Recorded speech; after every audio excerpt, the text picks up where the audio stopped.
మొన్నటి వరకు నీరు లేక వెలవెలబోయాయి. కానీ ఇప్పుడు సీన్ రివర్స్ అయింది. ప్రాజెక్టులన్నీ జలకలను సంతరించుకున్నాయి. ఉమ్మడి ఆదిలాబాద్ జిల్లాలోని నదులు నిండు కుండల్లా మారాయి. మహారాష్ట్ర నుంచి పోటెత్తిన ఫ్లడ్ తో వైద్గంగా వార్ద నదులు ఉప్పొంగి ప్రవహిస్తున్నాయి. ప్రాణహిత, కడెం ప్రాజెక్ట్ అలాగే ఎల్లంపల్లి ప్రాజెక్టులకు వరద కొనసాగుతుంది. పెన్గంగా ఉగ్రరూపం దాల్చింది. ఉమ్మడి ఆదిలాబాద్ జిల్లాలో ప్రాజెక్టుల పరిస్థితిపై మరింత సమాచారం మా రిపోర్టర్ సాయి కిరణ్ అందిస్తారు.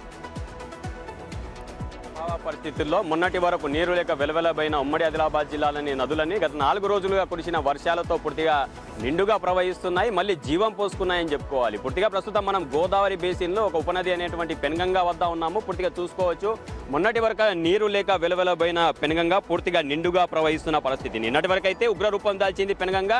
ఎగువన మహారాష్ట్రలో కురుస్తున్న భారీ వర్షాలు, దానికి తోడు ఇటు అప్పర్ పెన్గంగా ప్రాజెక్ట్ అయినటువంటి ఇసాపూర్ డ్యామ్ నుంచి నీటిని విడుదల చేయడంతో ఒకసారిగా ఉగ్రరూపం దాల్చింది. ఇందుకు సంబంధించి ఆదిలాబాద్ జిల్లాలో చాలా వరకు పరివాహక ప్రాంతంలో వ్యవసాయ చేన్లలో కూడా నీట మునిగిన పరిస్థితి కనిపించింది. పూర్తిగా పెన్గంగా వార్దా నదిలో కలవడం, వార్దా నది వైన్గంగాతో కలిసి పూర్తిగా ప్రాణహితగా మారడం, ఆ ప్రాణహిత నది కూడా పూర్తిగా ఉగ్రరూపం దాల్చి ఉధృతంగా ప్రవహిస్తున్న పరిస్థితి కనిపిస్తుంది. ఎగువన ప్రధానంగా మహారాష్ట్రలోని విదర్భ ప్రాంతాల్లో కురుస్తున్న భారీ వర్షాలతో ఇటు ప్రాణహిత గత కొన్ని రోజులు కూడా ఉధృతంగా ప్రవహిస్తున్న పరిస్థితి కనిపిస్తుంది.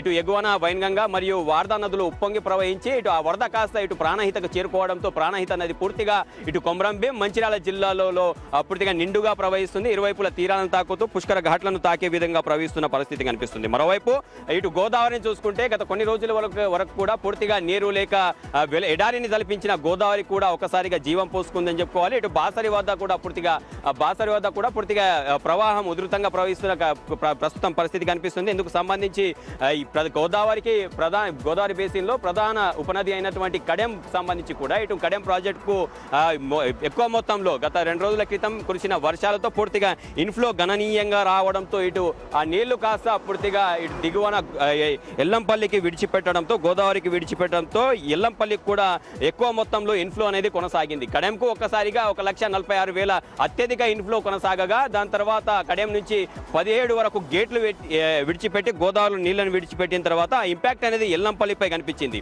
ఆ రోజు పూర్తిగా ఆ రాత్రి 4,60,000 ఇన్ఫ్లో అనేది ఇటు పూర్తిగా ఎల్లంపల్లికి కనిపించింది. దీంతో ఒక్కసారిగా ఆ రాత్రి 30 గేట్లను తెరిచి పూర్తిగా ఎల్లంపల్లి నుంచి దిగువన 4,60,000 క్యూసెక్ల వరద నీటిని ఇటు దిగువన మేడిగడ్డకైతే విడిచిపెట్టిన పరిస్థితి కనిపించింది. మొత్తంగా ఉమ్మడి ఆదిలాబాద్ జిల్లా వ్యాప్తంగా కొన్ని రోజులుగా అసలు నీరు లేక వెలువెలబోయిన పరిస్థితి, అసలు వ్యవసాయమే ప్రశ్నార్థకంగా మారిన పరిస్థితి. కానీ పూర్తిగా ఈ 4 రోజుల్లో కురిసిన వర్షంతో ఒక్కసారిగా పరిస్థితులు మారిపోయాయి. నదులకు మళ్ళీ జీవం వచ్చేసింది. ఇటు వ్యవసాయం కూడా, ఇటు రైతులు కూడా హర్షం వ్యక్తం చేస్తున్న పరిస్థితి కనిపిస్తుంది. మళ్ళీ ఇటు పూర్తిగా ఈ నదులు ఏవైతే ఉన్నాయో వాగులు ఉప్పొంగి ప్రవహిస్తుండడంతో ఇటు రైతుల్లో ఆశలు మేల్కొన్నాయని చెప్పుకోవాలి. కెమెరా పర్సన్ భూమేశ్తో సాయి కిరణ్, బిగ్ టీవీ, ఉమ్మడి ఆదిలాబాద్.